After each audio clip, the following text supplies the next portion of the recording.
Get ready for the dictation. Dictation will start in 5 seconds. Start. Mr. Deputy Chairman, I would like to refer to some of the observations made in the course of the debate which relate to the Defense Ministry items. There have been comments expressing concern in regard to the conditions and salaries of the officers and men to the armed forces.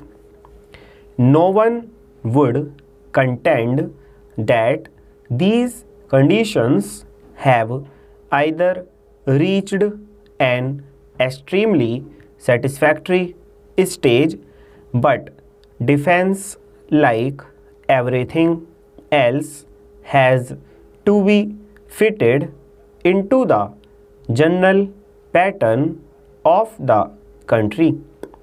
The first question is what we can afford and what are the relative priorities.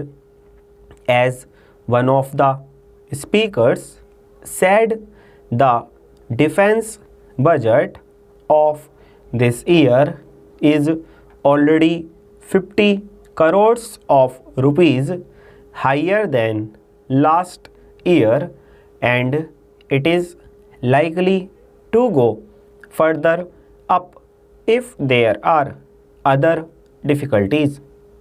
So, while government keeps in view the possibility of improving these conditions in some areas, in some cases more quickly than in others, the conditions at present cannot be said to be any worse than they were before, and it is not on account of any lack of concern or consideration that we have to postpone further improvements, but it is due to the state of the resources of the country.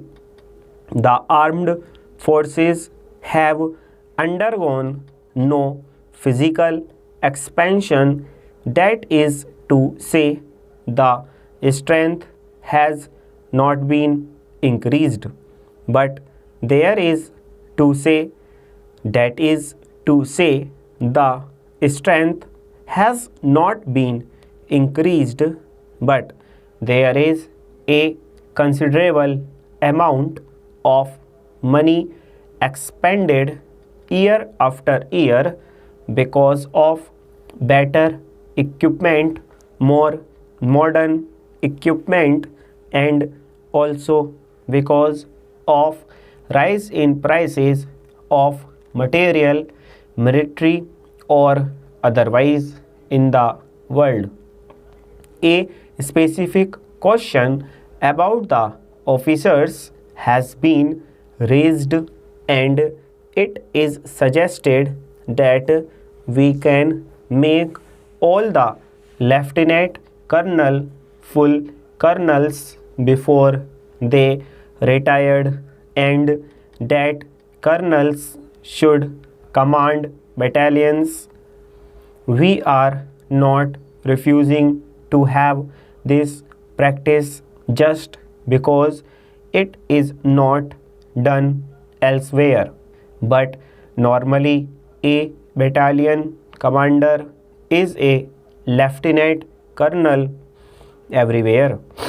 If we were to convert all these lieutenant colonels into full colonels, a large number of officers will get colonel's rank, and their pensions if they serve for 20 years would be 100 rupees a month more than the others, and at the present moment the country cannot afford it.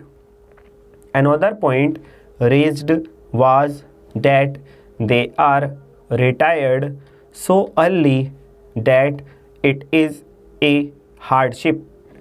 It is true that they can retire at 40, but most of them do continue in the services. The age of retirement as against in private industries is early, full stop.